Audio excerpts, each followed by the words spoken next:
Vladimir Ilyich Lenin. One step forward, two steps back.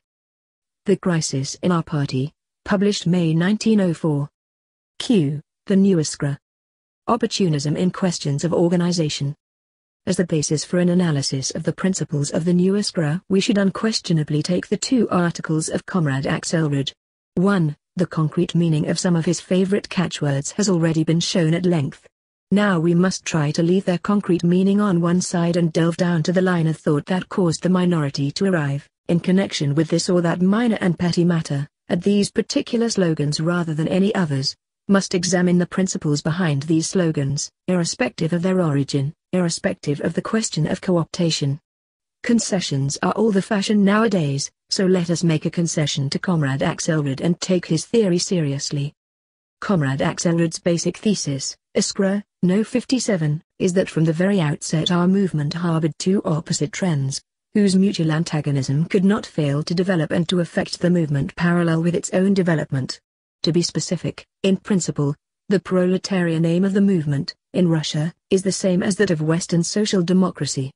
But in our country the masses of the workers are influenced by a social element alien to them, namely, the radical intelligentsia. And so, Comrade Axelrod establishes the existence of an antagonism between the proletarian and the radical intellectual trend in our party. In this Comrade Axelrod is undoubtedly right. The existence of such an antagonism, and not in the Russian Social Democratic Party alone, is beyond question. What is more, everyone knows that it is this antagonism that largely accounts for the division of present-day social democracy into revolutionary, also known as orthodox, and opportunist, revisionist, ministerialist, reformist, social democracy, which during the past 10 years of our movement has become fully apparent in Russia too. Everyone also knows that the proletarian trend of the movement is expressed by orthodox social democracy, while the trend of the democratic intelligentsia is expressed by opportunist social democracy. But, after so closely approaching this piece of common knowledge, Comrade Axelrod begins timidly to back away from it. He does not make the slightest attempt to analyze how this division manifested itself in the history of Russian social democracy in general, and at our party Congress in particular, although it is about the Congress that he is writing. Like all the other editors of the New Iskra, Comrade Axelrod displays a mortal fear of the minutes of this Congress. This should not surprise us after all that has been said above, but in a theoretician who claims to be investigating the different trends in our movement it is certainly a queer case of truth phobia. Backing away, because of this malady, from the latest and the most accurate material on the trends in our movement, Comrade Axelrod seeks salvation in the sphere of pleasant daydreaming. He writes, has not legal Marxism, or semi-Marxism, provided our liberals with a literary leader? Why should not prankish history provide revolutionary bourgeois democracy with a leader from the school of orthodox, revolutionary Marxism? All we can say about this daydream which Comrade Axelrod finds so pleasant is that if history does sometimes play pranks, that is no excuse for pranks of thought on the part of people who undertake to analyze history. When the liberal peeped out from under the cloak of the leader of semi-Marxism, those who wished, and were able, to trace his trend did not allude to possible pranks of history, but pointed to tens and hundreds of instances of that leader's mentality and logic, to all those characteristics of his literary makeup which betrayed the reflection of Marxism in bourgeois literature. 15. And if Comrade Axelrod, setting out to analyze the general revolutionary and the proletarian trend in our movement, could produce nothing, absolutely nothing, in proof or evidence that certain representatives of that orthodox wing of the party which he so detests showed such and such a trend, he thereby issued a formal certificate of his own poverty. Comrade Axelrod's case must be weak indeed if all he can do is allude to possible pranks of history. Comrade Axelrod's other allusion, to the Jacobins, is still more revealing. Comrade Axelrod is probably aware that the division of present-day social democracy into revolutionary and opportunist has long since given rise, and not only in Russia, to historical parallels with the era of the Great French Revolution. Comrade Axelrod is probably aware that the Girondists of present-day social democracy everywhere and always resort to the terms Jacobinism, Blanquism, and so on to describe their opponents. Let us then not imitate Comrade Axelrod's truth phobia. Let us consult the minutes of our Congress and see whether they offer any material for an analysis and examination of the trends we are considering and the parallels we are discussing. First example, The Party Congress debate on the program. Comrade Akimov, fully agreeing with Comrade Martynov, says, the clause on the capture of political power, the dictatorship of the proletariat, has been formulated in such a way, as compared with the programs of all other social democratic parties, that it may be interpreted, and actually has been interpreted by Plekhanov, to mean that the role of the leading organization will relegate to the background the class it is leading and separate the former from the latter. Consequently, the formulation of our political tasks is exactly the same as in the case of Narodnaya Volia. Minutes, p. 124, Comrade Plekhanov and other Oskrouists take issue with Comrade Akimov and accuse him of opportunism. Does not Comrade Axelrod find that this dispute shows us, in actual fact, and not in the imaginary pranks of history, the antagonism between the present-day Jacobins and the present-day Girondists of social democracy? And was it not because he found himself in the company of the Girondists of social democracy, owing to the mistakes he committed, that Comrade Axelrod began talking about Jacobins?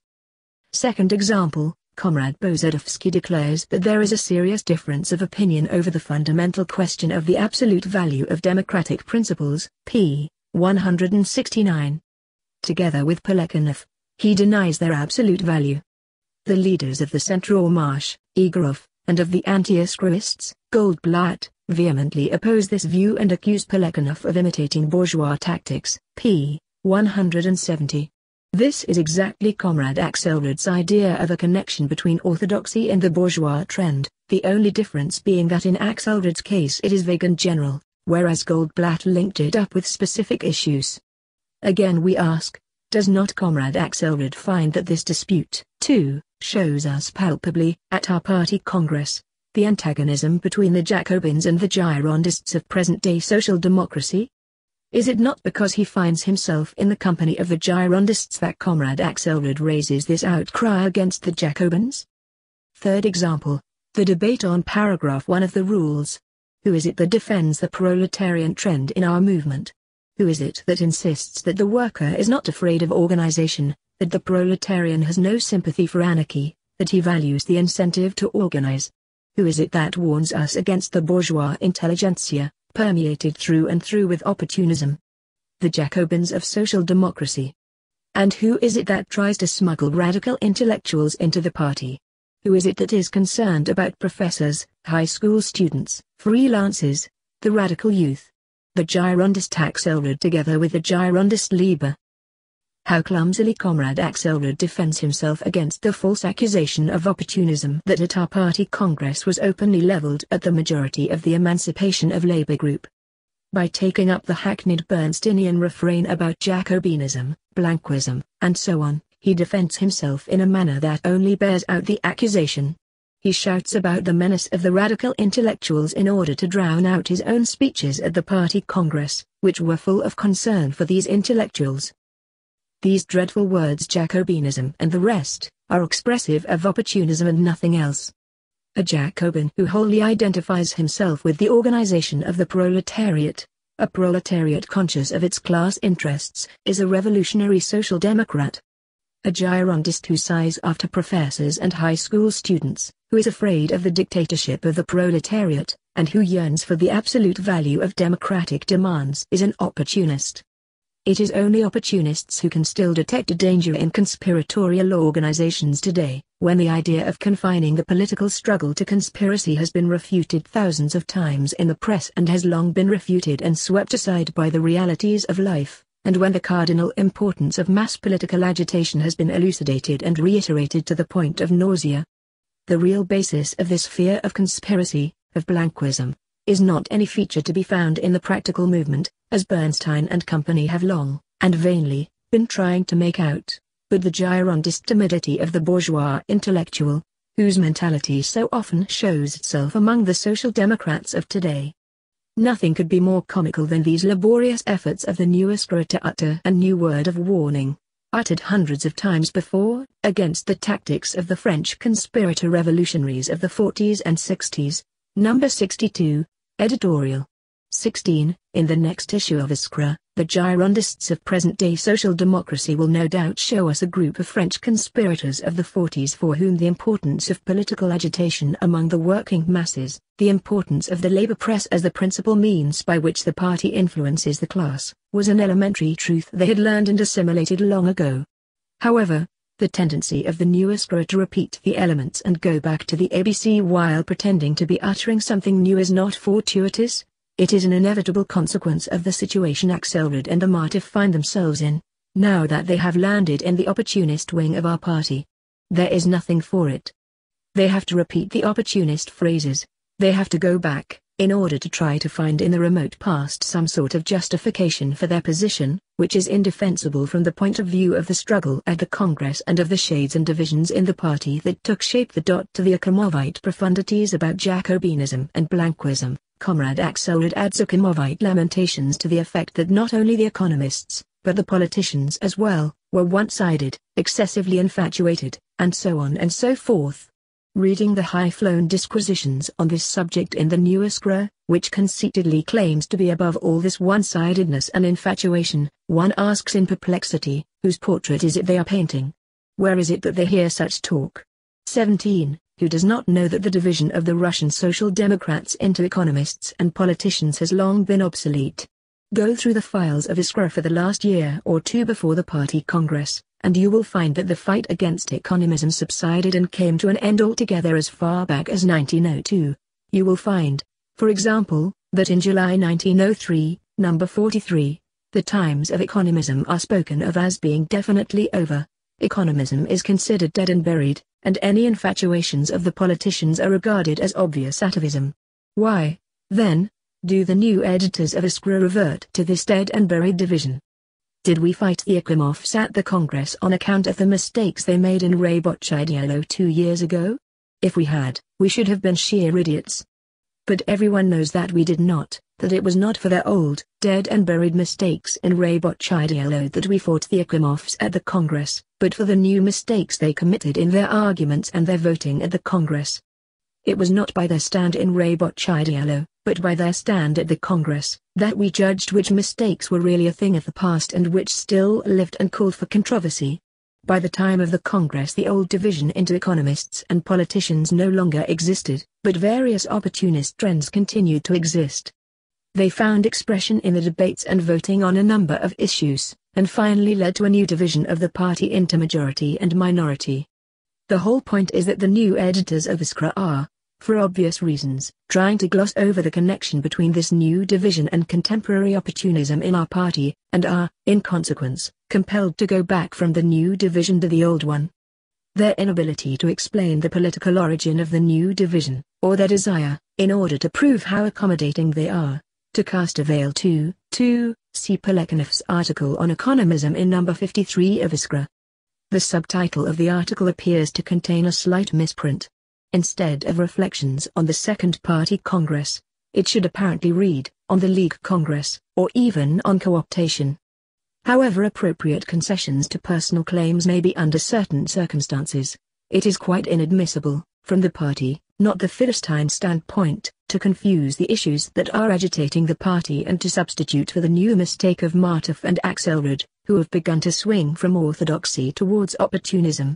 The old mistake, never recalled today by anyone except the new Iskra, of the Martinovs and Achamovs, who perhaps may now be prepared to swing from opportunism towards orthodoxy on many questions of program and tactics. Lenin over its origin, compels them to keep harping on a division that has long been obsolete. Everyone knows that the new division is based on a difference over questions of organization, which began with the controversy over principles of organization, paragraph 1 of the rules, and ended up with a practice worthy of anarchists. The old division into economists and politicians was based mainly on a difference over questions of tactics.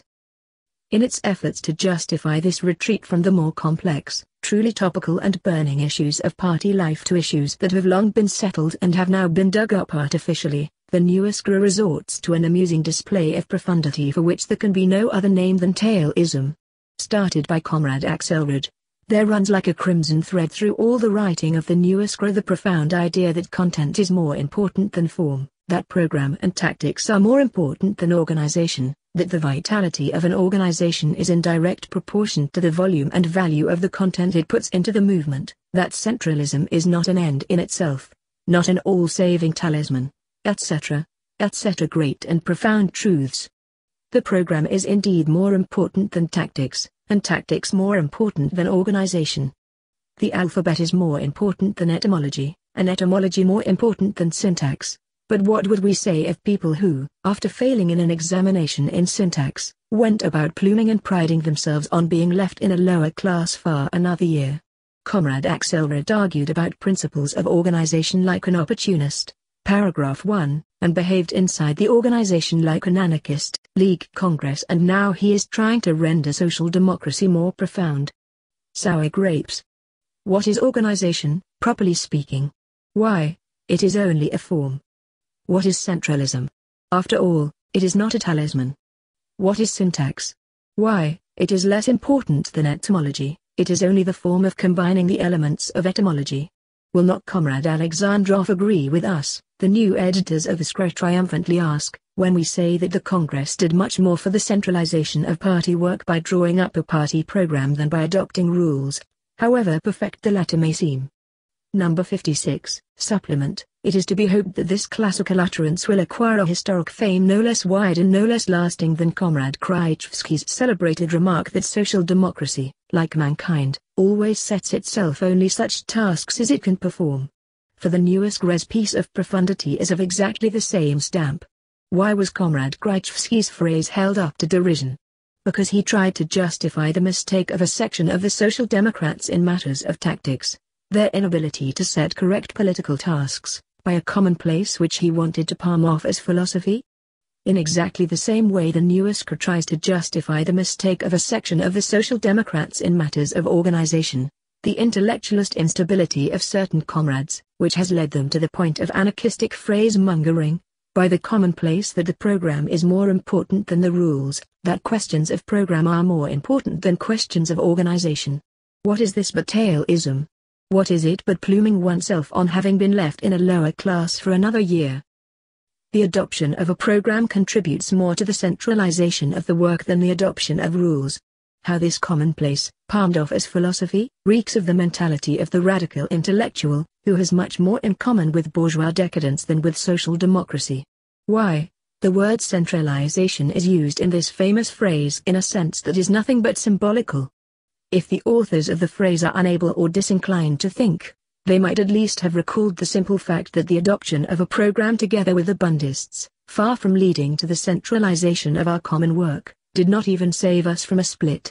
Unity on questions of program and tactics is an essential but by no means a sufficient condition for party unity, for the centralization of party work. Good God, what elementary things one has to spell out nowadays, when all concepts have been confused. The latter requires, in addition, unity of organization, which, in a party that has grown to be anything more than a mere family circle, is inconceivable without formal rules, without the subordination of the minority to the majority and of the part to the whole. As long as we had no unity on the fundamental questions of program and tactics, we bluntly admitted that we were living in a period of disunity and separate circles. We bluntly declared that before we could unite, lines of demarcation must be drawn. We did not even talk of the forms of the joint organization, but exclusively discussed the new, at that time they really were new, problems of fighting opportunism on program and tactics. At present, as we all agree, this fight has already produced a sufficient degree of unity, as formulated in the party program and the party resolutions on tactics. We had to take the next step, and, by common consent, we did take it, working out the forms of a united organization that would merge all the circles together. But now these forms have been half destroyed and we have been dragged back to anarchistic conduct, to anarchistic phrases, to the revival of a circle in place of a party editorial board. And this step back is being justified on the plea that the alphabet is more helpful to literate speech than a knowledge of syntax. The philosophy of Taoism, which flourished 3 years ago in questions of tactics, is being resurrected today in relation to questions of organization. Take the following argument of the new editors. The militant social democratic trend in the party, says Comrade Alexandrov, should be maintained not only by an ideological struggle, but by definite forms of organization. Whereupon the editors edifyingly remark, not bad, this juxtaposition of ideological struggle and forms of organization. The ideological struggle is a process, whereas the forms of organization are only forms, believe it or not. That is what they say. Number 56, Supplement, p. 4, bottom of coal. 1. Designed to clothe a fluid and developing content, the developing practical work of the party, that is positively in the style of the joke about a cannonball being a cannonball and a bomb a bomb. The ideological struggle is a process, whereas the forms of organization are only forms clothing the content. The point at issue is whether our ideological struggle is to have forms of a higher type to clothe it, the forms of a party organization, binding on all, or the forms of the old disunity and the old circles. We have been dragged back from higher to more primitive forms, and this is being justified on the plea that the ideological struggle is a process, whereas forms are only forms. That is just how Comrade Grychevsky in bygone days tried to drag us back from tactics as a plan to tactics as a process. Take the new Iskra's pompous talk about the self-training of the proletariat, directed against those who are supposed to be in danger of missing the content because of the form. Number 58. Editorial. Is this not Akrimovism number 2? Akrimovism number 1 justified the backwardness of a section of the social democratic intelligentsia in formulating tactical tasks by talking about the more profound content of the proletarian struggle and the self-training of the proletariat. Akrimovism number 2 justifies the backwardness of a section of the social democratic intelligentsia in the theory and practice of organization by equally profound talk about organization being merely a form and the self-training of the proletariat the important thing. Let me tell you gentlemen who are so solicitous about the younger brother that the proletariat is not afraid of organization and discipline. The proletariat will do nothing to have the worthy professors and high school students who do not want to join an organization recognized as party members merely because they work under the control of an organization. The proletariat is trained for organization by its whole life, far more radically than many an intellectual prig. Having gained some understanding of our program and our tactics, the proletariat will not start justifying backwardness in organization by arguing that the form is less important than the content. It is not the proletariat, but certain intellectuals in our party who lack self-training in the spirit of organization and discipline, in the spirit of hostility and contempt for anarchistic talk. When they say that it is not ripe for organization, the Akramovs number 2 libel the proletariat just as the Akramovs number 1 libeled it when they said that it was not ripe for the political struggle. The proletarian who has become a conscious social democrat and feels himself a member of the party will reject Taoism in matters of organization with the same contempt as he rejected Taoism in matters of tactics. Finally, consider the profound wisdom of the new Iskra's practical worker. Properly understood, he says, the idea of a militant centralist organization uniting and centralizing the revolutionaries' activities, the italics are to make it look more profound, can only materialize naturally if such activities exist, both new and clever. Organization itself, being a form, mark that, can only grow simultaneously. The italics are the authors, as throughout this quotation, with the growth of the revolutionary work which is its content. Number 57, does not this remind you very much of the character in the folktale who, on seeing a funeral, cried, "Many happy returns of the day"? I am sure there is not a practical worker, in the genuine sense of the term, in our party who does not understand that it is precisely the form of our activities, that is, our organization, that has long been lagging, and lagging desperately, behind their content, and that only the simple Simons in the party could shout to people who are lagging, keep in line, don't run ahead. Compare our party, let us say, with the Bund. There can be no question but that the content 3. I leave quite aside the fact that the content of our party work was mapped out at the Congress, in the program, etc., in the spirit of revolutionary social democracy only at the cost of a struggle against those very anti-Israelists and that very Marsh whose representatives numerically predominate in our minority. On this question of content it would be interesting also to compare, let us say, 6 issues of the old Iskra, Nos. 4651, with 12 issues of the new Iskra, Nos. 5263. But that will have to wait for some other time. Lenin of the work of our party is immeasurably richer, more varied, broader, and deeper than is the case with the Bund. The scope of our theoretical views is wider, our program more developed, our influence among the mass of the workers, and not merely among the organized artisans, broader and deeper, our propaganda and agitation more varied, the pulse of the political work of both leaders and rank and file is more lively, the popular movements during demonstrations and general strikes more impressive, and our work among the non-proletarian strata more energetic. But the form? Compared with the buns, the form of our work is lagging unpardonably, lagging so that it is an eyesore and brings a blush of shame to the cheeks of anyone who does not merely pick his teeth when contemplating the affairs of his party. The fact that the organization of our work lags behind its content is our weak point, and it was our weak point long before the Congress, long before the organizing committee was formed. The lame and undeveloped character of the form makes any serious step in the further development of the content impossible. It causes a shameful stagnation, leads to a waste of energy, to a discrepancy between word and deed. We have all been suffering wretchedly from this discrepancy, yet along come the axelrods and practical workers of the new school with their profound precept: the form must grow naturally, only simultaneously with the content. That is where a small mistake on the question of organization, paragraph 1, will lead you if you try to lend profundity to nonsense and to find philosophical justification for opportunist talk. Marching slowly, in timid zigzags. 18. We have heard this refrain in relation to questions of tactics. We are hearing it again in relation to questions of organization. Taylism in questions of organization is a natural and inevitable product of the mentality of the anarchistic individualist when he starts to elevate his anarchistic deviations, which at the outset may have been accidental, to a system of views, to special differences of principle. At the League Congress we witnessed the beginnings of this anarchism. In the new Iskra we are witnessing attempts to elevate it to a system of views. These attempts strikingly confirm what was already said at the Party Congress about the difference between the points of view of the bourgeois intellectual who attaches himself to the social democratic movement and the proletarian who has become conscious of his class interests. For instance, this same practical worker of the new Iskra with whose profundity we are already familiar denounces me for visualizing the party as an immense factory headed by a director in the shape of the Central Committee, number 57, supplement. Practical worker never guesses that this dreadful word of his immediately betrays the mentality of the bourgeois intellectual unfamiliar with either the practice or the theory of proletarian organization.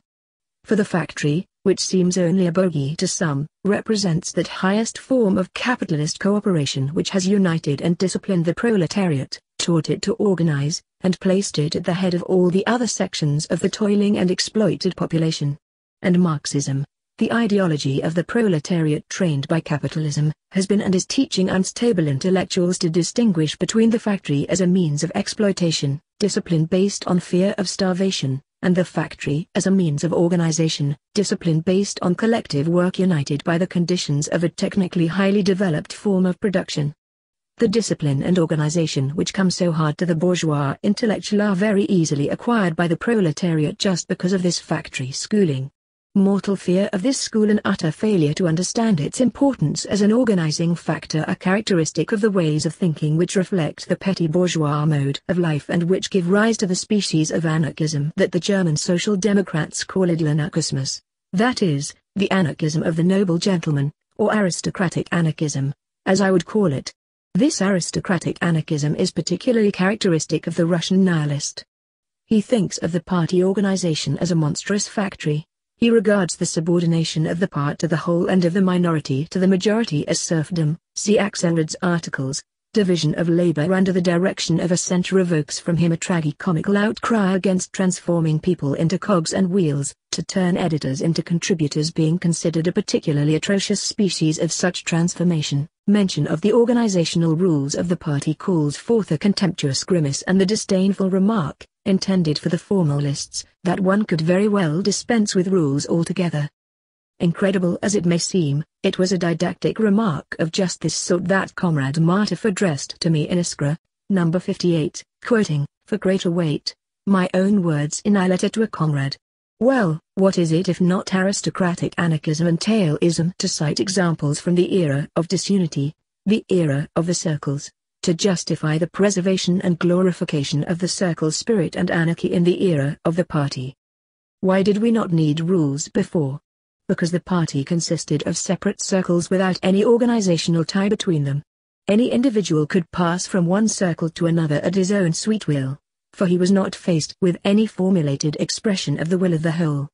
Disputes within the circles were not settled according to rules, but by struggle and threats to resign, as I put it in a letter to a comrade, summarizing the experience of a number of circles in general and of our own editorial circle of 6 in particular. In the era of the circles, this was natural and inevitable, but it never occurred to anybody to extol it, to regard it as ideal.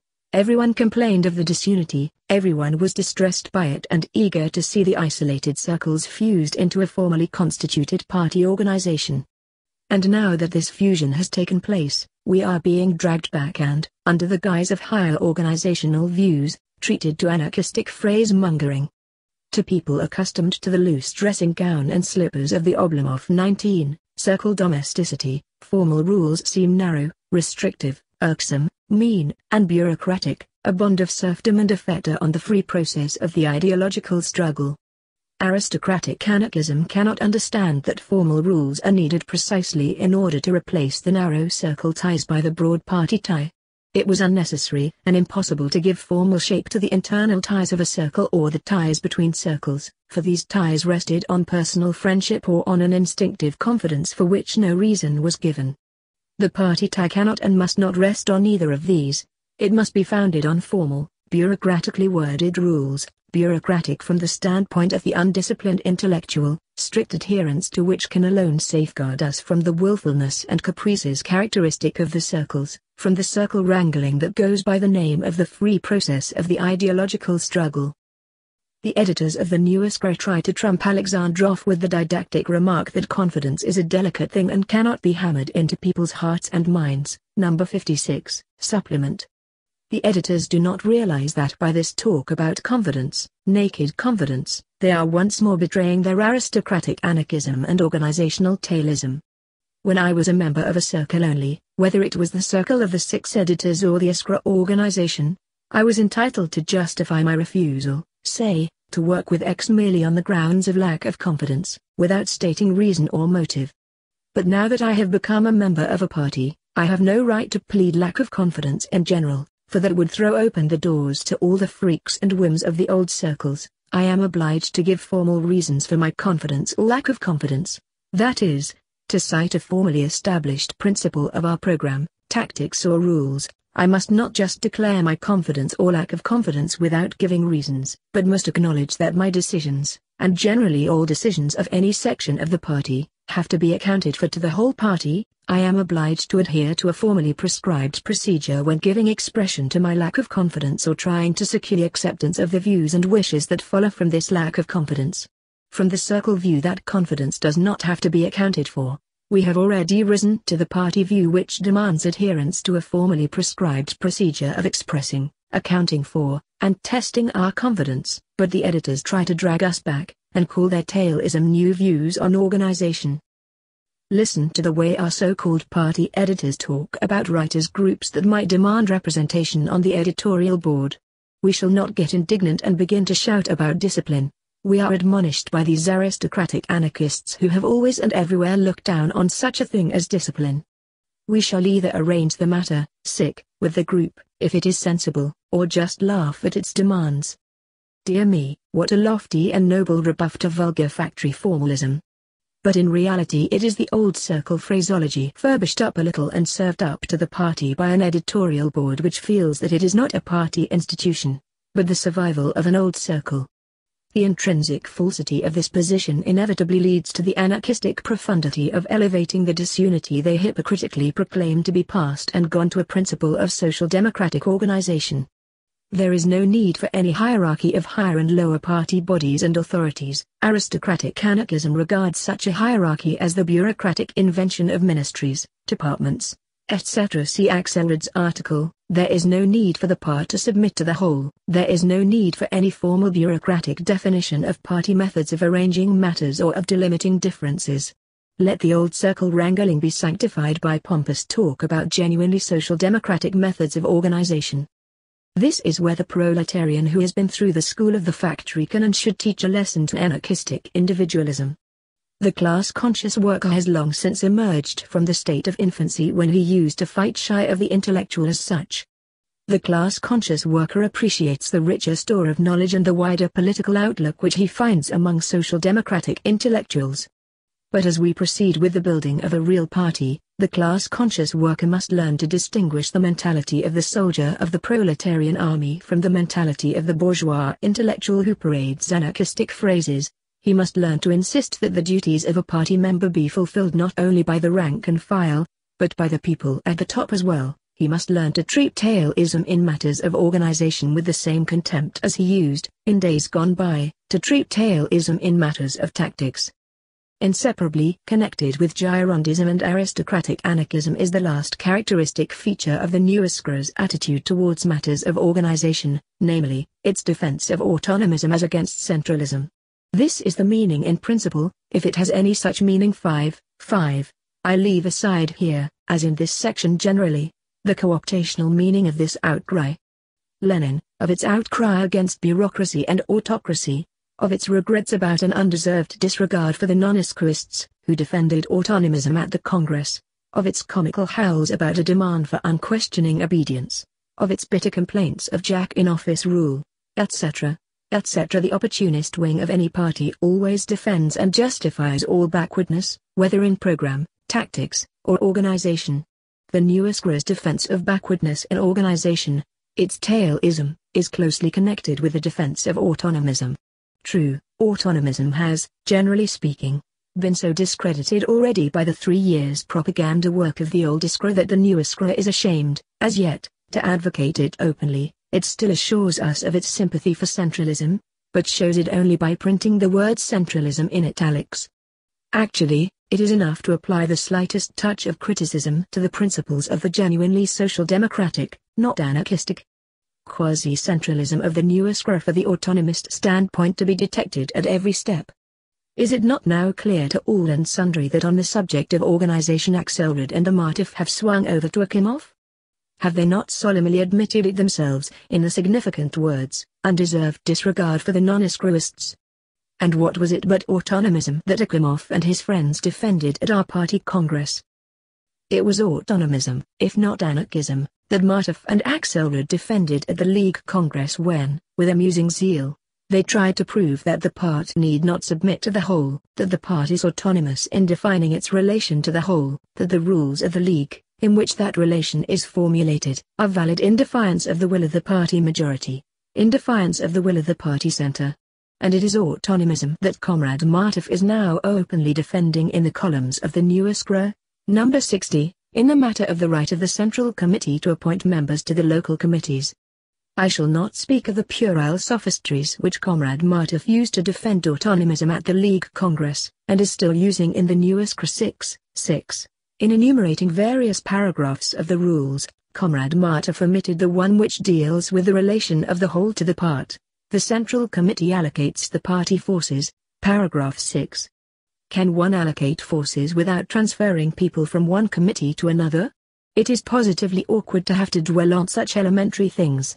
Lenin, the important thing here is to note the undoubted tendency to defend autonomism against centralism, which is a fundamental characteristic of opportunism in matters of organization. Perhaps the only attempt to analyze the concept bureaucracy is the distinction drawn in the Newescra, number 53, between the formal democratic principle, authors italics, and the formal bureaucratic principle. This distinction, which, unfortunately, was no more developed or explained than the reference to the Nonnescrists, contains a grain of truth. Bureaucracy versus democracy is in fact centralism versus autonomism. It is the organizational principle of revolutionary social democracy as opposed to the organizational principle of opportunist social democracy. The latter strives to proceed from the bottom upward, and, therefore, wherever possible and as far as possible, upholds autonomism and democracy, carried, by the overzealous, to the point of anarchism. The former strives to proceed from the top downward, and upholds an extension of the rights and powers of the center in relation to the parts. In the period of disunity and separate circles, This top from which revolutionary social democracy strove to proceed organizationally was inevitably one of the circles, the one enjoying most influence by virtue of its activity and its revolutionary consistency, in our case, the Iskra organization. In the period of the restoration of actual party unity and dissolution of the obsolete circles in this unity, this top is inevitably the Party Congress, as the supreme organ of the party. The Congress as far as possible includes representatives of all the active organizations, and, by appointing the central institutions, often with a membership which satisfies the advanced elements of the party more than the backward and is more to the taste of its revolutionary than its opportunist wing, makes them the top until the next Congress. Such, at any rate, is the case among the social democratic Europeans, although little by little this custom, so abhorrent in principle to anarchists, is beginning to spread, not without difficulty and not without conflicts and squabbles, to the social democratic Asiatics. It is highly interesting to note that these fundamental characteristics of opportunism in matters of organization, autonomism, aristocratic or intellectualist anarchism, Taoism, and Girondism, are, mutatis mutandis, with appropriate modifications, to be observed in all the social democratic parties in the world, wherever there is a division into a revolutionary and an opportunist wing. And where is there not? Only quite recently this was very strikingly revealed in the German Social Democratic Party, when its defeat at the elections in the 20th electoral division of Saxony, known as the Gotha Incident 7/7, Gotha was returned to the Reichstag on June 16, 1903, from the 15th division of Saxony, but after the Dresden Congress 22, he resigned his seat. The electorate of the 20th division, which had fallen vacant on the death of Rosenau, wanted to put forward Gotha as candidate. The Central Party Executive and the Regional Party Executive for Saxony opposed this, and while they had no formal right to forbid Gotha's nomination, they succeeded in getting him to decline. The Social Democrats were defeated at the polls. Lenin brought the question of the principles of party organization to the fore. That this incident should have become an issue of principle was largely due to the zeal of the German opportunists. Gotha, an ex-parson, author of the fairly well-known book Der Monat Fabrikarbeiter, 8, and one of the heroes of the Dresden Congress, is himself an extreme opportunist, and the Sozialistische Monatshefte, Socialist Monthly, 20, the organ of the consistent German opportunists, at once took up the cudgels on his behalf. Opportunism in program is naturally connected with opportunism in tactics and opportunism in organization. The exposition of the new point of view was undertaken by Comrade Wolfgang Hein. To give the reader some idea of the political complexion of this typical intellectual, who on joining the social democratic movement brought with him opportunist habits of thought, it is enough to say that Comrade Wolfgang Hein is something less than a German Comrade Ekimov and something more than a German Comrade Egrov. Comrade Wolfgang Hein took the field in the Sozialistische Monatshefte with no less pomp than Comrade Axelrod in the New Iskra. The very title of his article is priceless, Democratic Observations on the Gotha Incident, Sozialistische Monatshefte, No. 4, April. The contents are no less thunderous. Comrade W. Hein rises up in arms against encroachments on the autonomy of the constituency, champions the democratic principle, and protests against the interference of an appointed authority, that is, the Central Party Executive, in the free election of deputies by the people. The point at issue, Comrade W. Hein admonishes us, is not a random incident, but a general tendency towards bureaucracy and centralism in the party, a tendency, he says, which was to be observed before, but which is now becoming particularly dangerous. It must be recognized as a principle that the local institutions of the party are the vehicles of party life, a plagiarism on Comrade Martov's pamphlet once more in the minority. We must not accustom ourselves to having all important political decisions come from one center, and must warn the party against a doctrinaire policy which loses contact with life, borrowed from Comrade Martov's speech at the Party Congress to the effect that life will assert itself. Rendering his argument more profound, Comrade W. Hein says, if we go down to the roots of the matter and leave aside personal conflicts, which here, as everywhere, have played no small part, this bitterness against the revisionists, the italics are the authors and evidently hint at a distinction between fighting revisionism and fighting revisionists, will be found to be mainly expressive of the distrust of the party officialdom for outsiders. W. Hein had apparently not yet read the pamphlet about combating the state of siege, and therefore resorted to an Anglicism, outsiderism, the distrust of tradition for the unusual, of the impersonal institution for everything individual. See Axelrod's resolution at the League Congress on the suppression of individual initiative, in short, of that tendency which we have defined above as a tendency towards bureaucracy and centralism in the party. The idea of discipline inspires Comrade W. Hein with a no less noble disgust than Comrade Axelrod. The revisionists, he writes, have been accused of lack of discipline for having written for the Sozialistische Monatsschrift, an organ whose social democratic character has even been denied because it is not controlled by the party. This very attempt to narrow down the concept social democratic, this insistence on discipline in the sphere of ideological production, where absolute freedom should prevail, remember, the ideological struggle is a process whereas the forms of organization are only forms, demonstrates the tendency towards bureaucracy and the suppression of individuality. And W. Hein goes on and on, fulminating against this detestable tendency to create one big all-embracing organization, as centralized as possible, one set of tactics, and one theory, against the demand for implicit obedience, blind submission, against oversimplified centralism, etc., etc., literally R. Axelrod. The controversy started by W. Hein spread, and as there were no squabbles about co-optation in the German party to obscure that issue, and as the German Ekimofs display their complexion not only at congresses, but all the time, in a periodical of their own, the argument soon boiled down to an analysis of the principles of the orthodox and revisionist trends on the question of organization.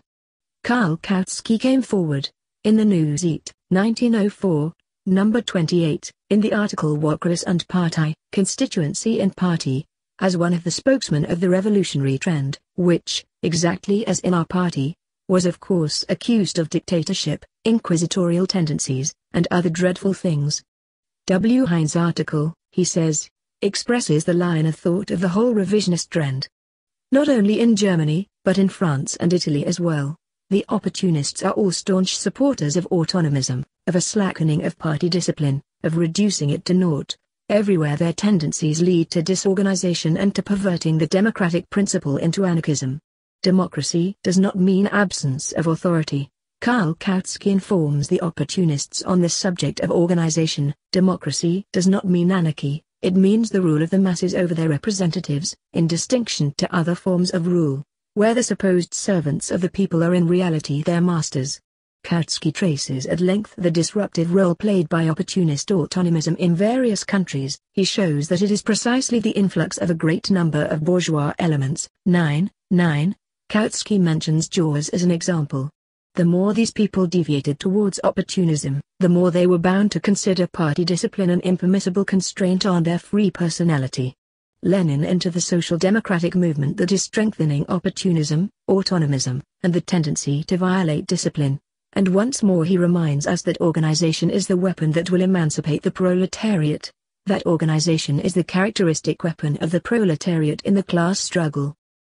In Germany, where opportunism is weaker than in France or Italy, autonomist tendencies have so far led only to more or less passionate declamations against dictators and grand inquisitors, against excommunication. 10. Bannstroll, excommunication. This is the German equivalent of the Russian state of siege and emergency laws. It is the dreadful word of the German opportunists. Lenin and heresy hunting, and to endless cavilling and squabbling, which would only result in endless strife if replied to by the other side. It is not surprising that in Russia, where opportunism in the party is even weaker than in Germany, autonomist tendencies should have produced fewer ideas and more passionate declamations and squabbling. It is not surprising that Kautsky arrives at the following conclusion. There is perhaps no other question on which revisionism in all countries, despite its multiplicity of form and hue, is so alike as on the question of organization. Kautsky, too, defines the basic tendencies of orthodoxy and revisionism in this sphere with the help of the dreadful word, bureaucracy versus democracy. We are told, he says, that to give the party leadership the right to influence the selection of candidates for parliament by the constituencies is a shameful encroachment on the democratic principle, which demands that all political activity proceed from the bottom upward, by the independent activity of the masses, and not from the top downward, in a bureaucratic way. But if there is any democratic principle, it is that the majority must have predominance over the minority, and not the other way round. The election of a member of parliament by any constituency is an important matter for the party as a whole, which should influence the nomination of candidates, if only through its representatives, Vertrauensmänner. Whoever considers this too bureaucratic or centralistic, let him suggest that candidates be nominated by the direct vote of the party membership at large, simplish Partigenesen. If he thinks this is not practicable, he must not complain of a lack of democracy when this function, like many others that concern the party as a whole, is exercised by one or several party bodies. It has long been common law in the German party for constituencies to come to a friendly understanding with the party leadership about the choice of candidates, but the party has grown too big for this tacit common law to suffice any longer. Common law ceases to be law when it ceases to be accepted as a matter of course, when its stipulations, and even its very existence, are called in question. Then it becomes necessary to formulate the law specifically, to codify it. To go over to more precise statutory definition 11, it is highly instructive to compare these remarks of Kautsky's about the replacement of a tacitly recognized common law by a formally defined statutory law with that whole change over which our party in general, and the editorial board in particular, have been undergoing since the party congress. Cf. The speech of V. I. Zasulich, at the League Congress, p. 66 et seq., who does not seem to realize the full significance of this changeover. Lenin, Statutaris Festlegung, and, accordingly, greater strictness, grosser Straffheit, of organization. Thus you have, in a different environment, the same struggle between the opportunist and the revolutionary wing of the party on the question of organization, the same conflict between autonomism and centralism, between democracy and bureaucracy, between the tendency to relax and the tendency to tighten organization and discipline, between the mentality of the unstable intellectual and that of the staunch proletarian, between intellectualist individualism and proletarian solidarity. What, one asks, was the attitude to this conflict of bourgeois democracy, not the bourgeois democracy which Frankish history has only promised in private to show to Comrade Axelrod someday, but the real and actual bourgeois democracy which in Germany has spokesmen no less shrewd and observant than our own gentleman of Oswobosden II. German bourgeois democracy at once reacted to the new controversy, and, like Russian bourgeois democracy everywhere and always, sided solidly with the opportunist wing of the Social Democratic Party. The Frankfurter Zeitung, leading organ of the German Stock Exchange, published a thunderous editorial, Frankfurter Zeitung, April 7, 1904, number 97, evening edition, which shows that shameless plagiarizing of Axelrod is becoming a veritable disease with the German press. The stern Democrats of the Frankfurt Stock Exchange lash out furiously at the absolutism in the Social Democratic Party, at the party dictatorship, at the autocratic rule of the party authorities, at the interdicts which are intended concurrently to chastise revisionism as a whole, recall the false accusation of opportunism, at the insistence on blind obedience, deadening discipline, servile subordination, and the transforming of party members into political corpses, that is a good bit stronger than cogs and wheels. All distinctiveness of personality, the Knights of the Stock Exchange indignantly exclaim at the sight of the undemocratic regime among the Social Democrats. All individuality is to be held in opprobrium, because it is feared that they might lead to the French order of things, to Jorisism and Millerandism, as was stated in so many words by Sindermann, who made the report on the subject at the Party Congress of the Saxon Social Democrats. And so, insofar as the new catchwords of the new Iskra on organization contain any principles at all, there can be no doubt that they are opportunist principles. This conclusion is confirmed both by the whole analysis of our party congress, which divided into a revolutionary and an opportunist wing, and by the example of all European social democratic parties, where opportunism in organization finds expression in the same tendencies, in the same accusations, and very often in the same catchwords. Of course, the national peculiarities of the various parties and the different political conditions in different countries leave their impress and make German opportunism quite dissimilar from French opportunism from Italian, and Italian opportunism from Russian. But the similarity of the fundamental division of all these parties into a revolutionary and an opportunist wing, the similarity of the line of thought and the tendencies of opportunism in organization stand out clearly in spite of all this difference of conditions. 12. No one will doubt today that the old division of the Russian Social Democrats into economists and politicians on questions of tactics was similar to the division of the whole international social democratic movement into opportunists and revolutionaries, although the difference between comrades Martynov and Akimov, on the one hand, and comrades von Vollmer and von Elmore Jaws and Millerand, on the other, is very great. Nor can there be any doubt about the similarity of the main divisions on questions of organization, in spite of the enormous difference between the conditions of politically unenfranchised and politically free countries.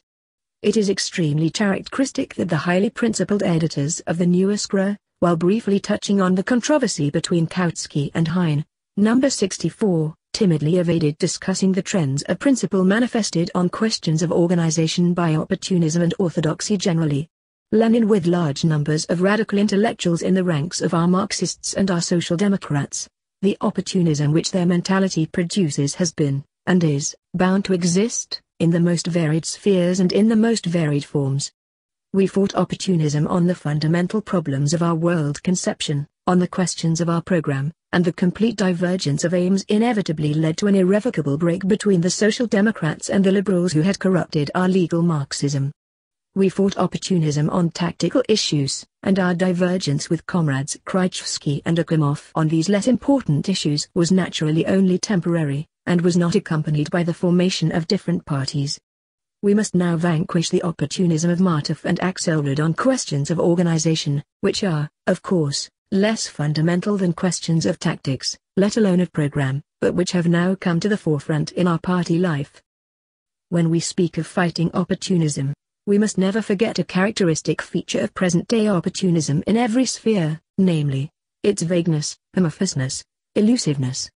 An opportunist, by his very nature, will always evade taking a clear and decisive stand, he will always seek a middle course, he will always wriggle like a snake between two mutually exclusive points of view and try to agree with both and reduce his differences of opinion to petty amendments, doubts, innocent and pious suggestions, and so on and so forth.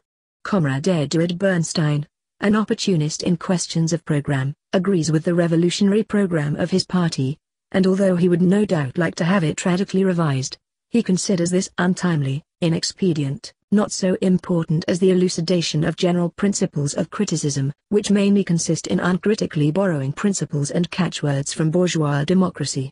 Comrade von Vollmer, an opportunist in questions of tactics, also agrees with the old tactics of revolutionary social democracy and also confines himself mostly to declamations, petty amendments, and sneers rather than openly advocates any definite ministerial tactics.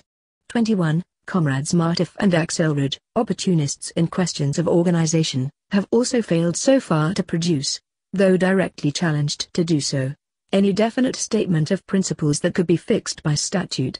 They too would like, they most certainly would like, a radical revision of our rules of organization, Iskra, number 58, p. 2, col. 3, but they would prefer to devote themselves first to general problems of organization, for a really radical revision of our rules, which, in spite of paragraph 1, a centralist rules, would inevitably lead, if carried out in the spirit of the new Iskra, to autonomism. And Comrade Martov, of course, does not like to admit even to himself that he tends in principle towards autonomism. Their principles of organization therefore display all the colors of the rainbow. The predominant item consists of innocent passionate declamations against autocracy and bureaucracy, against blind obedience and cogs and wheels, declamations so innocent that it is still very difficult to discern in them what is really concerned with principle and what is really concerned with cooptation. But as it goes on, the thing gets worse. Attempts to analyze and precisely define this detestable bureaucracy inevitably lead to autonomism. Attempts to lend profundity to their stand and vindicate it inevitably lead to justifying backwardness, to Taoism, to Girondist phrase-mongering. At last there emerges the principle of anarchism, as the sole really definite principle, which for that reason stands out in practice in particular relief. Practice is always in advance of theory. Sneering at discipline, autonomism, anarchism, there you have the ladder which our opportunism in matters of organization now climbs and now descends, skipping from rung to rung and skillfully dodging any definite statement of its principles. 13. Those who recall the debate on paragraph 1 will now clearly see that the mistake committed by Comrade Martoff and Comrade Axelrod over paragraph 1 had inevitably to lead, when developed and deepened, to opportunism in matters of organization. Comrade Martoff's fundamental idea, self-enrollment in the party, was this same false democracy, the idea of building the party from the bottom upward. My idea, on the other hand, was bureaucratic in the sense that the party was to be built from the top downward, from the party congress to the individual party organizations. The mentality of the bourgeois intellectual, anarchistic phrase-mongering, and opportunist, tailist profundity were all already displayed in the debate on paragraph 1. Comrade Martoff says in his State of Siege, p. 20, that new ideas are beginning to be worked out by the new Iskra. That is true in the sense that he and Axelrod are really pushing ideas in a new direction, beginning with paragraph 1. The only trouble is that this direction is an opportunist one. The more they work in this direction, and the more this work is cleared of squabbling over co-optation, the deeper will they sink in the mire. Comrade Plekhanov already perceived this clearly at the party congress, and in his article What Should Not Be Done warned them once again. I am prepared, he as much as said, even to co-opt you, only don't continue along this road which can only lead to opportunism and anarchism. Martoff and Axelrod would not follow this good advice. What? Not continue along this road? Agree with Lenin that the co-optation clamor is nothing but squabbling? Never. We'll show him that we are men of principle! And they have. They have clearly shown everyone that if they have any new principles at all, they are opportunist principles. Lenin exactly the same stages are displayed by opportunism in matters of program and tactics, sneering at orthodoxy, narrowness, and immobility, revisionist criticism and ministerialism, bourgeois democracy. There is a close psychological connection between this hatred of discipline and that incessant nagging note of injury which is to be detected in all the writings of all opportunists today in general, and of our minority in particular. They are being persecuted, hounded, ejected, besieged, and bullied. There is far more psychological and political truth in these catchwords than was probably suspected even by the author of the pleasant and witty joke about bullies and bullied. For you have only to take the minutes of our party congress to see that the minority are all those who suffer from a sense of injury, all those who at one time or another and for one reason or another were offended by the revolutionary Social Democrats. There are the Bundists and the Rabotch ideoloists, whom we offended so badly that they withdrew from the Congress. There are the Yasny Rabotchiists, who are mortally offended by the slaughter of organizations in general and of their own in particular. There is Comrade Makehoff, who had to put up with offense every time he took the floor, for every time he did, he invariably made a fool of himself. And lastly, there are Comrade Martoff and Comrade Axelrod, who were offended by the false accusation of opportunism in connection with paragraph 1 of the rules and by their defeat in the elections. All these mortal offenses were not the accidental outcome of impermissible witticisms, rude behavior, frenzied controversy, slamming of doors, and shaking of fists, as so many